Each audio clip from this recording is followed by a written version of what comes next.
Aw tulo bɛ adamadenya ani yiriwa radio-so HDFM de Mankana.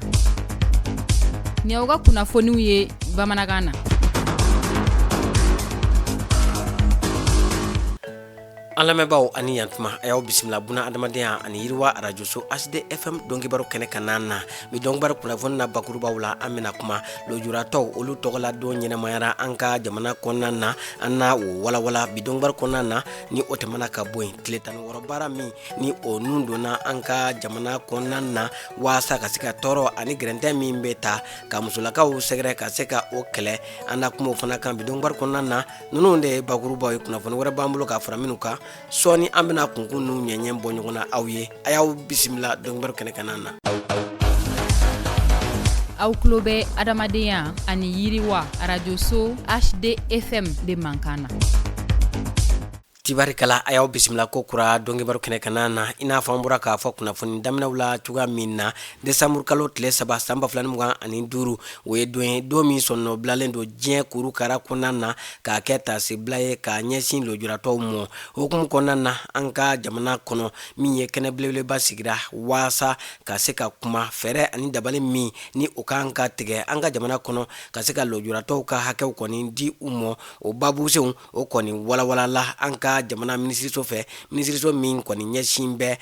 kɛnɛya ani buna adamadenya yiriwa kɔni mɔ fɛn min ye n'i y'a ta k'a lajɛ ni don kɛrɛnkɛrɛnnen kɔni senfɛ a jirala k'a fɔ ko dɛnkɛrɛfɛ o ka bɔ an ka jamana ɲɛnamaya la ni ka se ka lojuratɔ ani kɛnɛbaatɔ ka bɛɛ lajɛlen kɔni damakanya min ye buna adamadenya hakɛw kɔni na waasa an ka jamana kɔnɔ yiriwaw bɛ se ka boloda cogoya min na babuse min taara ɲinɛnta in na o de ye ka dɛnkɛrɛfɛ kɛlɛ ka bɔ an ka jamana sigida la ɲɛta badabada o ka se ka sɔrɔ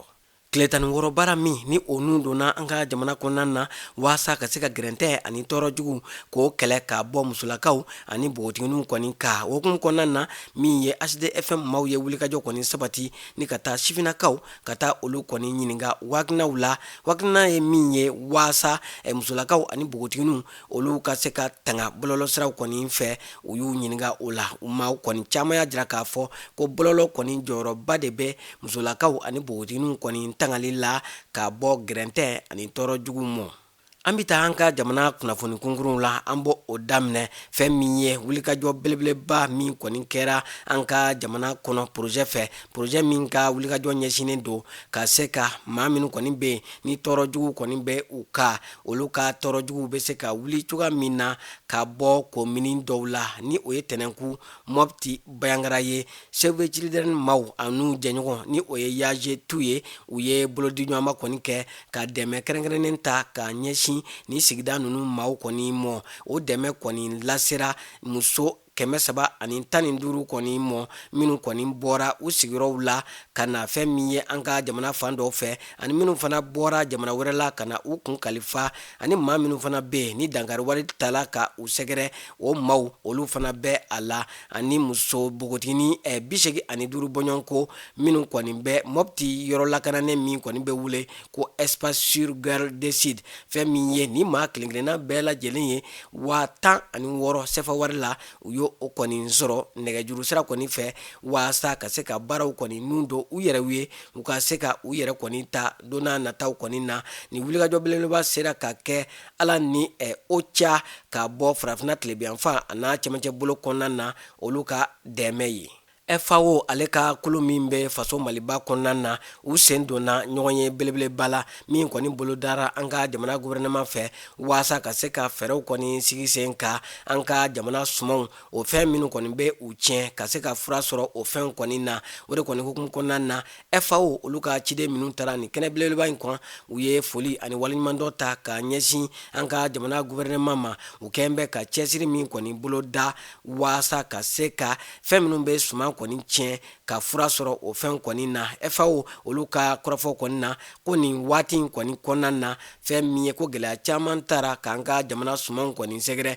kɛrɛnkɛrɛnnenya la tiɲɛnikɛ la minnu kɔni bɛ bɔ jamana wɛrɛw la ni o ye kɔnɔw ani tɔnw n'a ɲɔgɔnna kɔni ye ni u bɛna cun an ka jamana kan sanga nin waati ka se ka sumanw kɔni tiɲɛ fɛn min ye ko o baara kɔni cɛra nin waati laban in kɔni kɔnɔna na ko nin fɛɛrɛ min nalen filɛ nin ye ko nin bɛ se ka kɛ sababuya ye don n'a nataw la ka se ka ka an ka jamana kɔni lakwa sumanw olu kɔni tangali la an ka jamana fan bɛɛ lajɛlen kɔni fɛ. An bɛ taa kitakaw fɛ yen nɔ novembre kalo tile 29 ka taa bila tile 30 san 2025 plan international kita maaw olu kɔni ye lakɔgɔli bolo da ka ɲɛsin dugu 28 olu kɔni ka dugudenw kɔni mɔ minnu kɔni ɲɛsinna u ka kalanbolo in tɛ dɔwɛrɛ ye wari mara yɔrɔ ka se ka o kɔni baaraw ka se ka wari marasow kɔni dɛmɛ u ka baaraw kɔni kɛcogoyaw kɔni na. Fɛn min ye n'i y'a ta k'a lajɛ ni wulikajɔ belebeleba in a kun tɛ dɔwɛrɛ ye an ka jamana wula kɔnɔnaw kɔni na ni o ye dugumisɛnninw ye u ka se ka fɛɛrɛ dɔ kɔni sigi sen kan waasa u bɛ sɔrɔ dɔndɔni min kɛ u ka se ka o kɔni marayɔrɔ kɔni sɔrɔ ni o ye wari marabon kɔni ye ka se ka olu dɛmɛ u ka baaraw kɔni kɔnɔna na. Maa 28 kalanbulon taara ka olu de kɔni sɛgɛrɛ minnu cɛma muso segi bɛ a la caman de kɔni farala u ka dɔntaw kɔni kan u ka se ka wari barabon ka se ka olu dɛmɛ u ka baaraw kɔnɔ don n'a nataw la. Baara in kɔni sera ka kɛ ala ni baɲumankɛtɔn Kwadek maaw olu kɔni ka wulikajɔ kɔni kɔnɔna na. An ka jamana kibaruyaw kɔfɛ an bɛ taa kɔkan jamana an bɛ taa o kibaruyaw la an b'o daminɛ ni Danemark olu ka jɛkulu kɔni ka kibaruyaw ye ni o kɔni ye DRC ye olu ka fɔla ko fantan jamana minnu kɔni bɛ yen ni olu kɔni kɛn bɛ ka dunan kɔni bisimila gɛlɛya ye maa minnu kɔni bɔ u sigiyɔrɔw la ka na u kun kalifa ko don n'a nataw la ko o fantan jamanaw caman kɔni bɛ na u ka dancɛw kɔni datugu ka sababuya kɛ dɛmɛ minnu kɔni bɛ bɔ diɲɛ jamanabaw la k'a lase u mɔ o kɔni dɛmɛ kɔni dɔgɔyali ye. Fɛn min ye n'i y'a ta k'a lajɛ ko o jamana ninnu ko gɛlɛya caman de kɔni bɛ u ka nin waati laban in na. An bɛ taa Sudan ale jamana kan El Fasher ni o y'u ka dugu kɔni ye dugu min ni tɔɔrɔ jugu ni ɲagata jugu kɔni tara ka dugudenw kɔni sɛgɛrɛ ka sababuya kɛ marifata jɛkulu kɔni ye o kɔni waleyaw kɔni kɔfɛ maa minnu kɔni porotora ka bɔ o saya bilen kɔni cɛma o dɔw kɔni ye dantigɛliw kɔni kɛ u ka kɔrɔfɔw la ko min ye marifata jɛkulu kɔni kɛlen ka cun El Fasher kɔni kɔnɔna na k'u ye gɛrɛntɛ ni tɔɔrɔ jugu caman ta ka jamanaden kan nabilalenw ni o ye civiliw kɔni sɛgɛrɛ cɛnimusoya sira kɔni fɛ ani maa dɔw bɛ yen nɔ ni ka olu kɔni bɔnɛ u ni na lapitanisow ka olu ci bɔbɔ k'u ye wale cɛjugu caman de kɔni kɛ min kɔni bɛ dankari buna adamadenya ale taabolo ɲuman na. An bɛ taa Bangladesh ale jamana na fɛn min ye maa minnu bɛ bɔ u sigiyɔrɔw la ka taa u kun kalifa ni olu ka kan belebeleba min kɔni bɛ yen n'an ko a ma ko kan de réfugiés Rohingya ni o kɔni bɛ Bangladesh ale kɔni jamana kɔni kana na ko gɛlɛya caman de taralen don ka du caman kɔni sɛgɛrɛ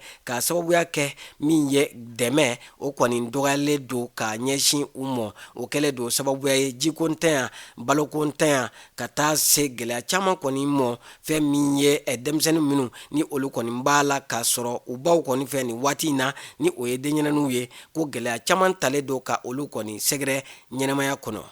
An lamɛnbaaw an bɛ bɛɛ lajɛlen fo ka bɛɛ lajɛlen waleɲuman dɔn kibaruya minnu kun bɛ an bolo buna adamadenya ani yiriwa radio so HD FM sanfɛ olu de kun ye ninnu ye a lasera aw ma balimakɛ n'aw denkɛ Idrissa Badimi fɛ maa min tɛgɛ bɛ nɛgɛw la o ye Salimu Jwara ye a k'an bɛn waati wɛrɛw la.